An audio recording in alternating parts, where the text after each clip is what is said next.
اور ناظرین، غوث العظم حضرت شیخ عبدالقادر جیلانی رضی اللہ تعالیٰ عنہ عالم اسلام کی نامور نابغہ روزگار شخصیت ہے۔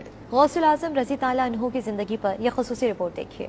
قدوۃ الاولیاء، محبوب سبحانی، قطب ربانی، غوث الثقلین، نجیب الطرفین، غوث العظم سیدنا شیخ عبدالقادر جیلانی رضی اللہ عنہ عالم اسلام کی نامور نابغہ روزگار شخصیت ہے۔ آپ یکم رمضان المبارک 470 ہجری کو ایران کے شہر جیلان میں پیدا ہوئے۔ والد محترم کی طرف سے آپ کا سلسلہ نسب سیدنا امام حسن علیہ السلام، جبکہ والدہ ماجدہ کی طرف سے آپ کا سلسلہ نسب سیدنا امام حسین علیہ السلام سے ملتا ہے۔ آپ کے والد گرامی مجاہد اسلام سیدنا ابو صالح موسیٰ جنگی دوست رحمت اللہ علیہ بھی ایک ولی کامل، اور آپ کی والدہ ماجدہ ام الخیر سیدہ فاطمہ رحمت اللہ علیہ بھی عابدہ زاہدہ خاتون تھیں۔ آپ کے دادا جان اور نانا جان سمیت آپ کا خاندان اولیاء اللہ کا خاندان تھا۔ آپ کی ولادت چونکہ رمضان المبارک میں ہوئی تو اس ماہ مبارک میں آپ نے سحری کا وقت ختم ہونے کے بعد افطار تک دودھ نوش نہ فرمایا۔ آپ نے ابتدائی تعلیم اپنے گھر ہی میں اپنی والدہ ماجدہ اور قصبہ کے دیگر علماء سے حاصل کی۔ آپ اعلیٰ تعلیم کی غرض سے 488 ہجری کو 18 سال کی عمر میں بغداد شریف تشریف لے گئے اور وہاں کے بلند پایا مشائخ کرام اور جید علماء سے کسب فیض کیا اور علمی کمال حاصل کیا۔ آپ نے ہر فن کے لیے اس فن کے ماہر اساتذہ کے سامنے زانوئے ادب طے کیا۔ آپ کے مقام ولایت اور شہرت کا بنیادی سبب آپ کی علمی عظمت اور مقام و مرتبہ ہے۔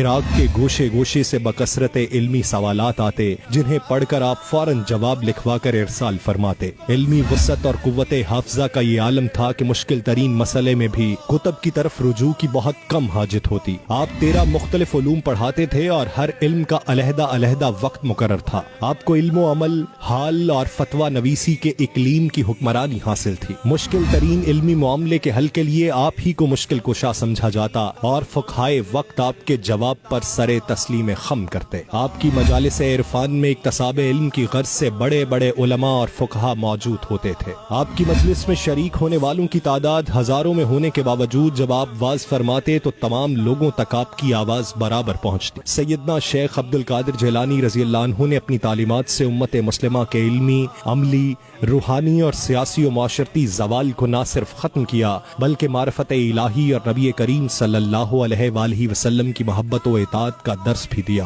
اور جینے کا سلیقہ بھی سکھایا۔ آپ کی تعلیمات نے امت مسلمہ کے افراد میں نئی روح پھونک دی۔ آپ بالاتفاق علم و فضل، عبادت و ریاضت، زہد و تقوی، حسب و نسب اور ولایت میں اعلیٰ مقام پر فائز تھے۔ آپ زہد و ولایت کے اس مقام پر فائز ہوئے کہ تمام سلاسل طریقت نے آپ کو سلطان الاولیاء، تمام ولیوں کا سردار تسلیم کیا، کیونکہ آپ کی بارگاہ سے فیض یاب ہو کر بے شمار لوگوں نے مقام ولایت حاصل کیا۔ تصوف و طریقت کے حوالے سے تمام سلاسل تصوف کے اکابرین کو بالواسطہ یا بلا واسطہ شیخ عبدالقادر جیلانی رضی اللہ عنہ کے وسیلے سے ہی گلشن تصوف سے خوشہ چینی کا شرف حاصل ہوا۔ آپ کے روحانی سلسلہ عالیہ قادریہ سے لاکھوں اولیاء کرام منسلک ہیں۔ آپ کا وصال مبارک 561 ہجری میں ہوا اور آپ کا مزار مبارک بغداد شریف میں مرجع خلائق ہے۔ ہر سال 11 ربیع الثانی کو بغداد شریف میں بالخصوص اور دنیا بھر میں بالعموم آپ کے عرس پاک کی تقاریب کا انعقاد کیا جاتا ہے۔ دور حاضر میں آپ کی تعلیمات و فلسفے پر عمل پیرا ہونے کی ضرورت ہے۔ آپ کی ذات بالخصوص صوفیاء کرام اور بالعموم امت مسلمہ کے لیے